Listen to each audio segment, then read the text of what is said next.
ano passado, o Senhor tem me convidado não apenas a ler a Bíblia, porque eu gosto da Bíblia, eu adoro ler a Bíblia. E eu já li a Bíblia toda várias vezes. Mas era mais assim, uma competição comigo mesma. Vou começar o ano, vou ler a Bíblia toda, mas não estava nem prestando atenção. Era só para dizer, terminei a Bíblia. Sabe essas coisas que a gente faz? E aí o Espírito Santo começou a falar comigo que valia mais eu estudar e fazer as coisas, né, devagarzinho e realmente entendendo o que eu estava fazendo, do que eu ficar nessa agonia de querer ler a Bíblia toda, se muitas vezes eu nem estava entendendo o que eu estava lendo. E, gente, eu estou apaixonada pelas Escrituras. A palavra de Deus é linda, é o manual do fabricante, né? Então, ela nos diz como a gente deve viver, nela a gente tem consolo, nela a gente tem abrigo, ensinamento, a gente tem tudo aqui. Então, nessa noite, eu vim trazer uma palavra muito conhecida, que eu acredito que qualquer pessoa, por mais que nunca tenha lido a Bíblia, ela sabe ela conhece esse texto. Eu começo e vocês completam. O Senhor é o meu pastor e nada...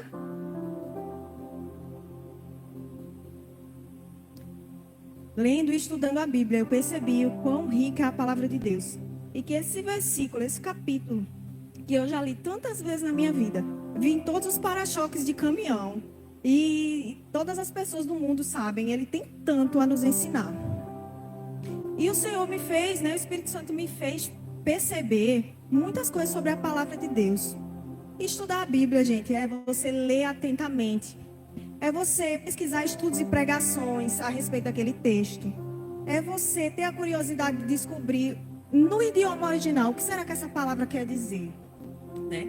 É você entender que a Bíblia tem vários gêneros literários. Não é só Antigo e Novo Testamento. Tem livro de poesia, tem livros históricos, tem cartas, tem livros apocalípticos. E cada gênero daquele ele precisa ser entendido dentro do seu gênero. Entender que existe um narrador que escreveu esse texto. E que ele é uma pessoa. E que ele não é alguém que recebeu um espírito e escreveu ali. Não, ele também coloca um pouco do seu DNA, da sua personalidade. Então, olhar para a palavra de Deus com um outro olhar e realmente viajar nessas histórias.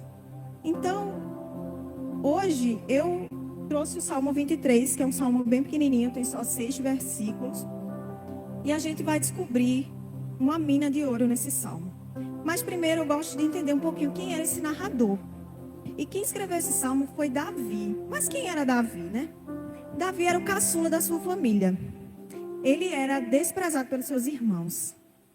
Alguns estudiosos vão dizer que Davi pode ser que tenha sido um filho bastardo de Jessé. Isso não é unânime, mas algumas pessoas, alguns historiadores, né, estudiosos, dizem que ele pode ter sido um caso extraconjugal de Jessé. Por que eles acham isso? Porque no Salmo 51, Davi vai dizer: eis que iniquidade fui formado, e em pecado me concebeu a minha mãe. E conceber um filho dentro do casamento não é pecado.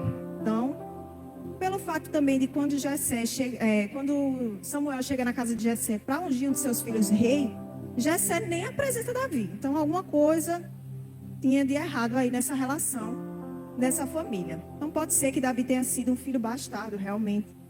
Davi era um pastor de ovelhas antes de ser rei, né? E essa era uma profissão de pessoas muito humildes. Ela não era uma ocupação de prestígio. Eles trabalhavam isolados nos campos. E eles eram considerados socialmente inferiores a líderes militares, religiosos ou políticos naquela época. E Davi escreveu esse salmo sob a perspectiva de um pastor de ovelhas. O que nos mostra que o Senhor, ele se revela a mim e a você. Não importa a sua profissão, não importa o seu estado social, não importa quanto você tem no banco, não importa a sua idade, de onde você veio, quem são seus pais. Não importa nada. O que importa é que o Senhor busca um coração voltado a Ele e que queira o receber como seu Senhor. E Davi é a prova que Deus escolhe as coisas que não são para confundir as que são. Deus usa os improváveis.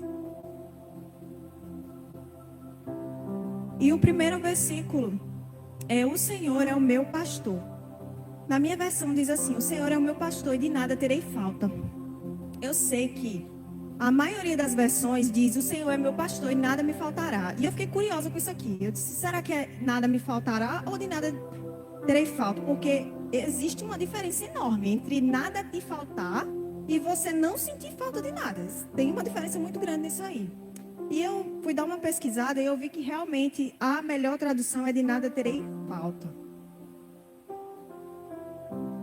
E uma certeza, irmãos, que a gente tem que ter é que se o Senhor é seu pastor, você não precisa sentir falta de nada.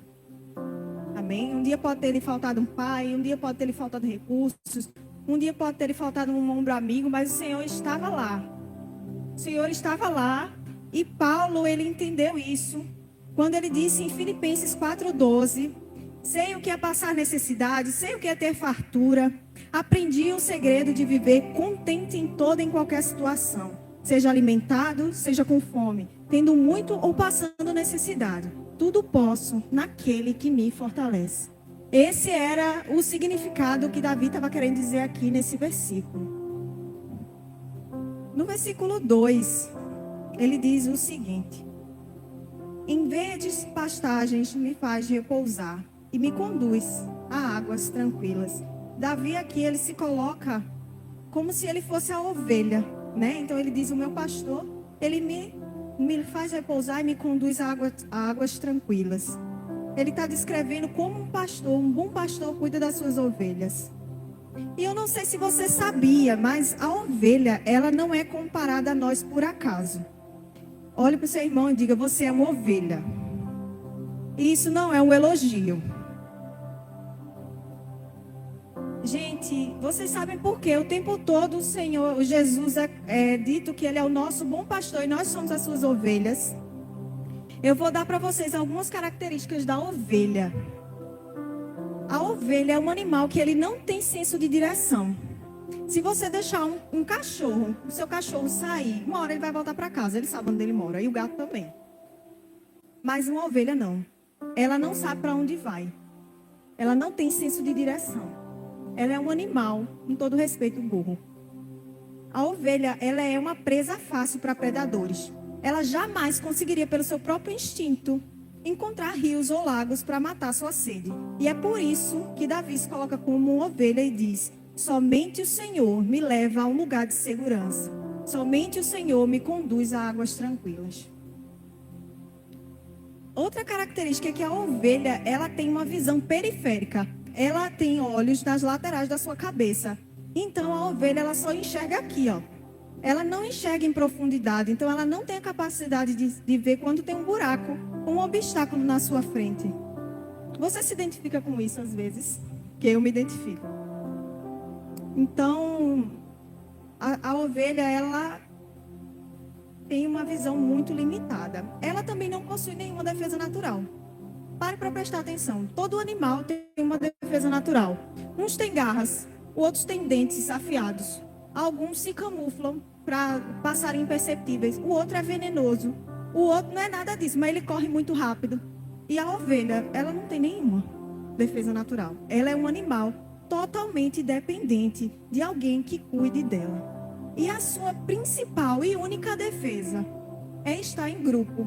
Isso evita que ela seja atacada. E isso diz muito ao meu e ao seu respeito. Existe hoje um movimento de pessoas que se chamam os desigrejados, né? As pessoas que se machucaram com a igreja e elas acham que eu posso ser crente na minha casa porque Deus está no meu coração e a igreja sou eu. Com certeza. Você não só pode, como você deve ser crente em casa, em qualquer lugar. Agora, é muita burrice da sua parte você querer ser crente de YouTube. Porque o dia que o pau quebrar na sua casa, eu quero saber quem é que vai lá para apartar. Porque eu garanto que se eu ligar para o pastor Felipe, ele vai. Agora, se você não tem um pastor, sinto muito por você, viu? Você não tem um amigo com a palavra, que o dia que você estiver mal, ele vai te dar um bom conselho. Aquele seu amigo da célula, aquele seu amigo do grupo, das irmãs do evangelismo.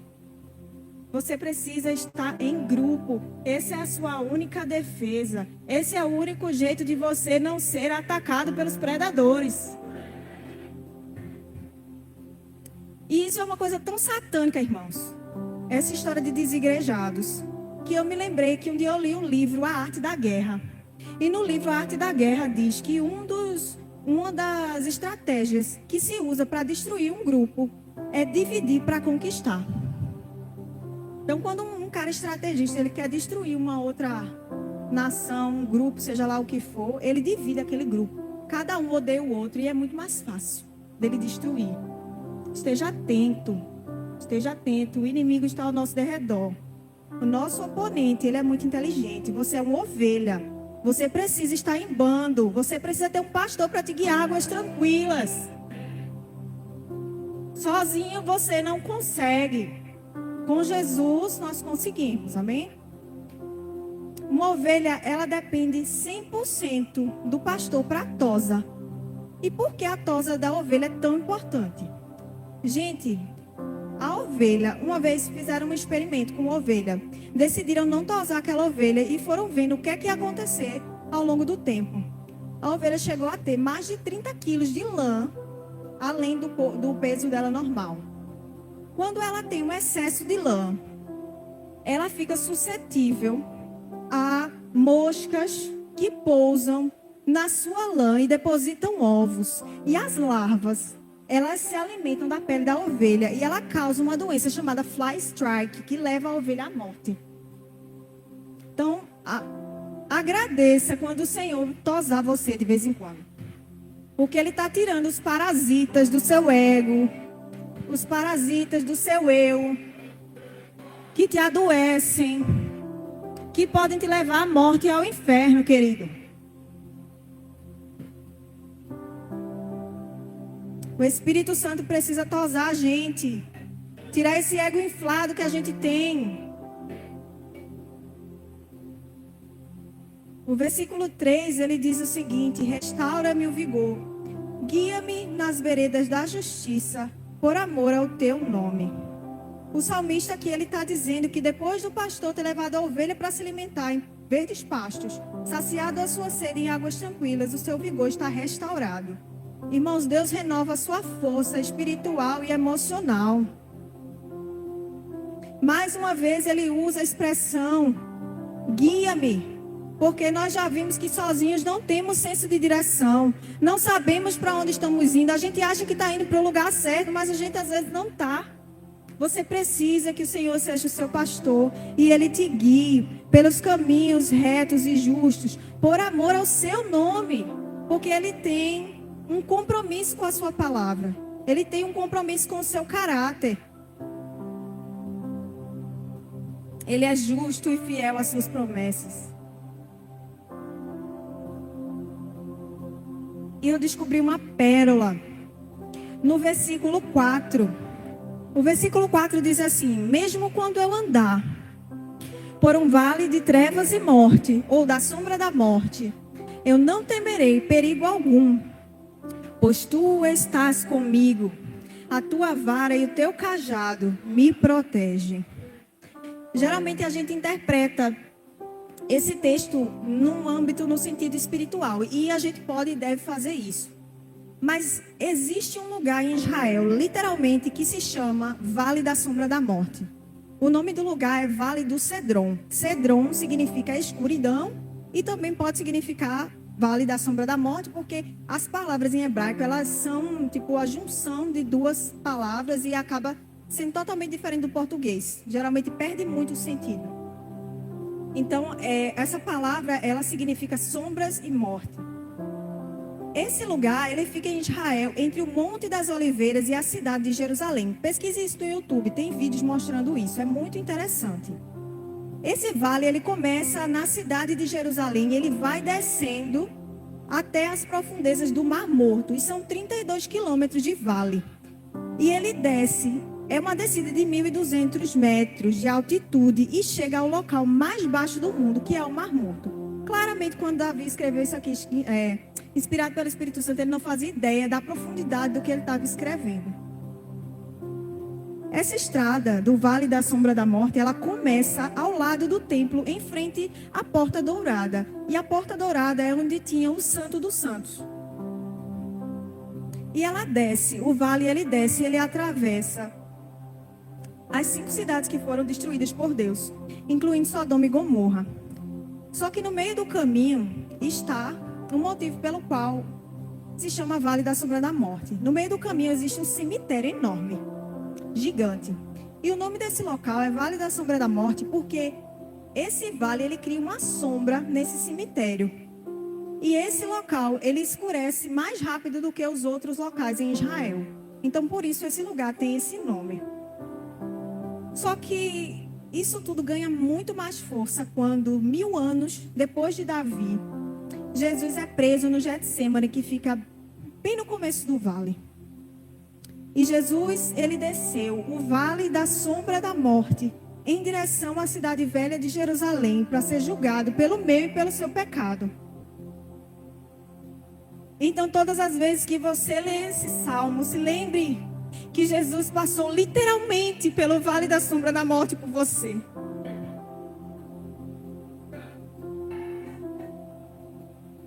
Por isso, nessa noite, ele te diz: a minha vara e o meu cajado te consolam.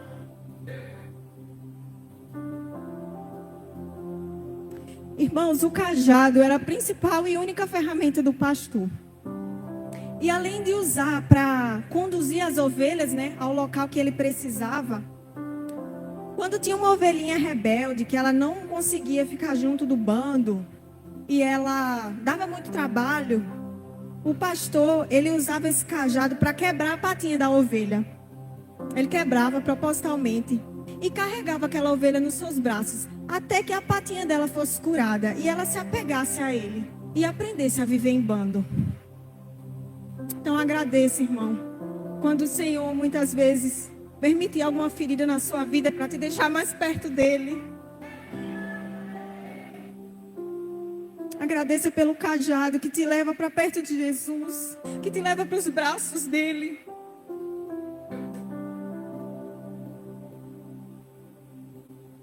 Vamos para o versículo 5. Preparas um banquete para mim à vista dos meus inimigos. Tu me honras, ungindo a minha cabeça com óleo e fazendo transbordar o meu cálice. Lembra da doença que é causada quando as moscas depositam os ovinhos na lã suja? Os pastores nessas regiões de Israel, para evitar que isso acontecesse, eles derramavam óleo na ovelha.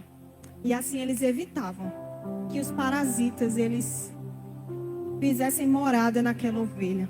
Então olhe para o seu irmão e diga assim: cabeça ungida, vida protegida.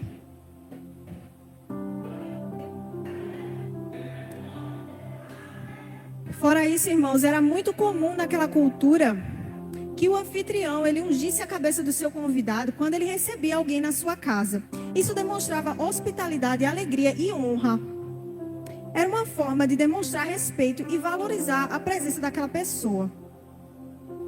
Só que em Lucas, capítulo 7, tem uma história que ilustra bem esse costume. Jesus, ele tinha sido convidado para jantar na casa de um fariseu chamado Simão, que convidou Jesus somente porque ele queria pegar Jesus em alguma blasfêmia. Na verdade, ele não estava interessado na presença de Jesus, não. Ele só queria... Ele tinha intenções ruins. E aí, quando uma mulher pecadora, ela soube que Jesus estava naquela casa, ela entrou naquela casa, ela chorou aos pés de Jesus, ela enxugou os pés dele com seus cabelos e ela quebrou aos seus pés um vaso de alabastro, que era um perfume caríssimo. E Simão julgou aquela situação em seu coração e pensou, se esse homem fosse profeta, ele saberia que essa mulher é pecadora.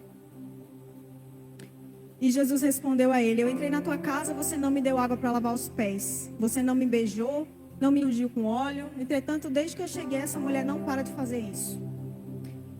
Só que o que o salmista está dizendo aqui, irmãos, é que o Senhor, nosso Deus, ele não é como aquele homem mesquinho.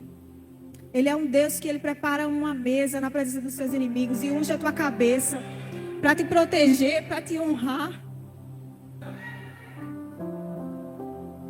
Ele faz o nosso cálice transbordar.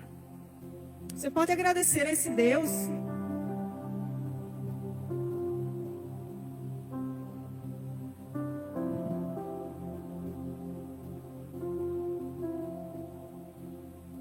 E não para por aí, irmãos. O versículo 6 Ele diz assim: sei que a bondade e a misericórdia me alcançarão ou me perseguirão, em outras versões, todos os dias da minha vida, e voltarei à casa do Senhor enquanto eu viver. E eu pesquisei esse versículo no idioma original também e vi que tem duas palavras importantes aqui. A primeira é a palavra recebe, ou excede, que é traduzida como bondade, mas ela tem um significado mais rico do que simplesmente bondade. Ela também quer dizer lealdade. Então, apesar de nós sermos tão pecadores, o Senhor é fiel à sua palavra. Ele é fiel a você. E a segunda é uma palavra complicada. Eu vou tentar dizer aqui. É ir de funir. Que ela geralmente é traduzida como me seguirão. Ou me perseguirão. Porque ela indica uma ação contínua. Como se fosse uma busca persistente da parte de Deus. Gente, Davi era um pastor de ovelhas e ele sabia muito bem como era um lobo perseguindo uma presa. E não foi à toa que ele colocou isso aqui. Ele disse: a bondade e a misericórdia me perseguirão todos os dias da minha vida. A bondade e a misericórdia me perseguirão. O que é a bondade de Deus, irmãos? É aquilo que Ele me dá, embora eu não mereça. E o que é a misericórdia, irmãos? É aquilo que Ele não me dá, embora eu merecesse. A bondade e a misericórdia me perseguirão todos os dias da minha vida. Esse é o nosso escudo. A bondade e a misericórdia nos perseguirão. Em João, no capítulo 10, Jesus diz: eu sou o bom pastor, e o bom pastor dá a vida pelas suas ovelhas. As minhas ovelhas ouvem a minha voz, eu as conheço, elas me seguem, eu lhes dou a vida eterna, elas jamais perecerão, e ninguém as pode arrancar da minha mão. Irmãos, essa carreira vai terminar, e a gente vai estar com Ele até a consumação dos séculos e para sempre. E essa precisa ser a sua alegria, essa é a sua recompensa. O céu é o seu lar, é a sua pátria. Irmão, Jesus, Ele é o centro das Escrituras. Tudo é por Ele e para Ele. É por Ele que nós vivemos, nos movemos e existimos. Ele é o centro dos decretos de Deus. Ele é aquele que dividiu a história entre antes e depois da vinda dele. Ele é o nosso pastor, a nossa segurança, a nossa paz. Ele nos conduz a verdes pastos. Ele é a nossa provisão. Ele revigora a sua alma, Ele é a sua alegria. Jesus atravessa o vale da sombra da morte com você. Ele já fez esse caminho. Ele nos honra e nos protege com o seu óleo. E nós viveremos com Ele, reinaremos com Ele para sempre. Aleluia! Santo e exaltado é o teu nome, Senhor.